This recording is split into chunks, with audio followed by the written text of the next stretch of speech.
and welcome back to another video. If you're new here, my name is Matilda and I make videos about books, reading, writing, and things that tickle my fancy. 2019 is coming to a close and so is this entire decade, and I thought I would take a moment to talk about some things that I've learned in regards to writing in 2019 that I hope I will remember moving forwards.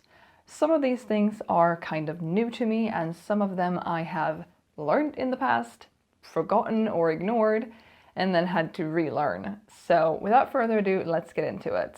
Now the first thing is something that I relearned during NaNoWriMo. It's something I've already mentioned on this channel, but I'm going to mention it again, and that is that I am extremely stubborn when it comes to writing.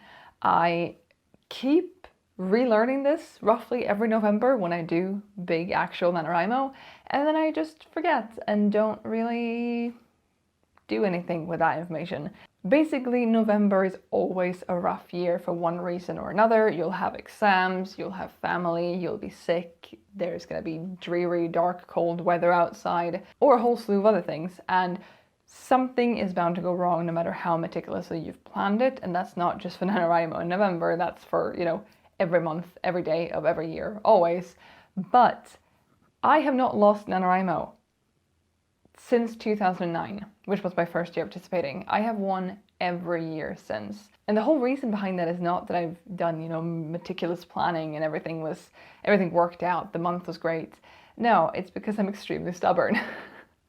I wouldn't call myself a stubborn person in real life when it doesn't come to writing. I am very passive and I'm very accepting of doing things other people's ways most of the time, but during NaNoWriMo, I cannot not win. I have to put so much of myself into my story, and not winning Nano is not an option for me. So I did relearn that I'm stubborn when it comes to writing, and that to me is not a negative thing. Obviously I won Nano, that's good, but to me also thinking about it as a determination, you can do it, believe in yourself, put the work in, and you'll have something worthwhile at the end. Now, I have not even started reading through my Nana story yet. I plan to do that in the new year sometime.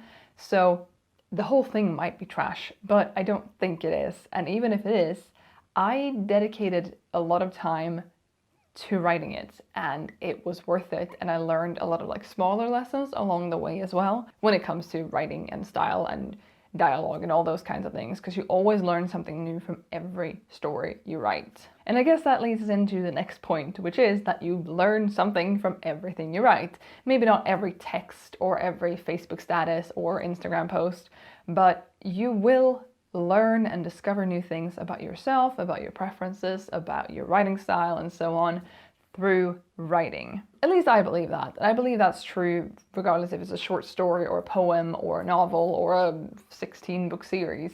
I think you'll always discover something new about yourself, and I can say I definitely have. And I'm starting to see a theme. I think everything I've written this year, which isn't that much, but everything I have written this year has been very centered around family and chosen family. Maybe that says something about me. The third lesson is that community helps. It's a big thing of this process, at least for me. Now, I wasn't very active in the NaNoWriMo forums this year, just taking a lot of this from NaNoWriMo, but I wasn't very active in the forums at any point of the year. I am not very active on Twitter, I'm not very active on Instagram, but having this YouTube community, both people that I watch and who watch me back, but also people who don't watch me, but who I watch and benefit from, is a huge help. And I also have a lot of friends in real life who write, and Marcus as well, who I live with, and therefore, I have it very close to me. That helps a lot. I love and need to have people around me, physical or online, that I can talk to and bounce my ideas off of and work out plot holes and stuff with. There's something about that just works better for me. And I also find that if I help someone else solve their problems, usually that sparks my creativity as well. I know, for example, my critique partner Elin and I have gotten together a couple of times this year, and she's had some problems that she needed to solve in her story. I came up with some suggestions, we talked through it, we solved the problem, and then just having done that sparked my flame that, ooh, I want to be creative, and ooh, I want to problem solve this thing. And typically I'd go to her or Marcus or someone else to help problem solve the thing if it was something bigger, but it really helped both solving her problem, which great, but also making me feel good, making me feel creative, making me feel productive, creative, those things. And I guess the fourth and final discovery lesson that I'm going to share in this video is that outlining isn't all that bad. Who would have known? If I was to put myself into a time machine and go back to a year ago and talk to myself, past me would not really hear me out. Past me would still be like, nope, outlining is not for me. I am a pantser. I don't plot. That's who I am. That's what I do. But I've come to learn this year that outlining can actually be kind of nice and kind of helpful and kind of useful and not the torture device I would have called it earlier. Now, I have had a hate relationship. I'm not even going to call it a love-hate relationship. I've just had a hate relationship with outlining for most of my writing life. I have never really been the person to sit down and plan out what this story is going to become until I've written it. And then if I ever get to draft 2, I'll sit down and sort of break it apart into pieces and see what happens and how I can improve on the order and stuff like that. But I've never really done that prior to starting a story. And that is because I was under the assumption, which in hindsight, no, but I was under the assumption that you have to outline in a specific way. You have to know everything that goes on. You have to know every minute detail about your world, your characters, their great-great-great-grandfather's shoe size, and so on. And I did not have it in me to do those things because those to me, while they can be fun to sit around and be like, oh, I'm sure he wore size 7, I don't benefit from that because once I've put so much detail into it, first of all, it's really time consuming and really tiring for me. But second of all, once I've done that, I am no longer interested in writing the story because I already know everything's happening. This year, however, I have done some outlines and I've done a few different versions of it.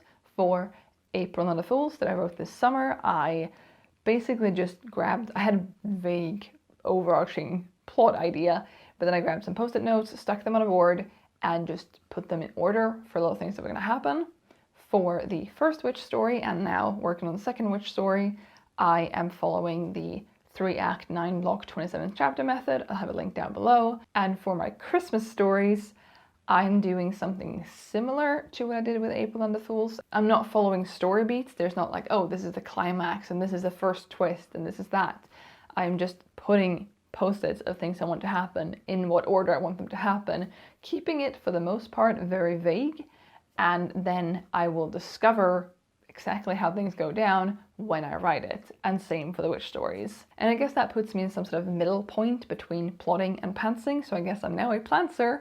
I think I gave myself that badge this year. It's just interesting to me that I was so opposed to it still a year ago, and now I've done it 3.5 times, 4 times. I'm still working on a second witch outline while I'm filming this, but I found it interesting that I'm now sort of shifted, and I don't think I will ever be a full-on 100-page outline plotting kind of person, but I found a middle ground, and I do think that my first draft of the first witch book is better than it would have been if I'd completely pantsed it. I think if I was to compare it to a first draft of something else that I'd pantsed, I do think this would be better, but that might also only be because I've improved as a writer over time. Anyway, those are the 4 lessons that I've learned or relearned in writing this year. I'm sure that there are many others as well, but these are the 4 ones that really stand out to me, and I wanted to share them with you. Now, I would love to hear in the comments down below what you've learned about writing this year, about your own journey, your process, your style, your preference when it comes to genre or anything else. I would love to hear that in the comments down below, and I wish you a very happy New Year's and a good start to 2020. I'll see you later. Bye!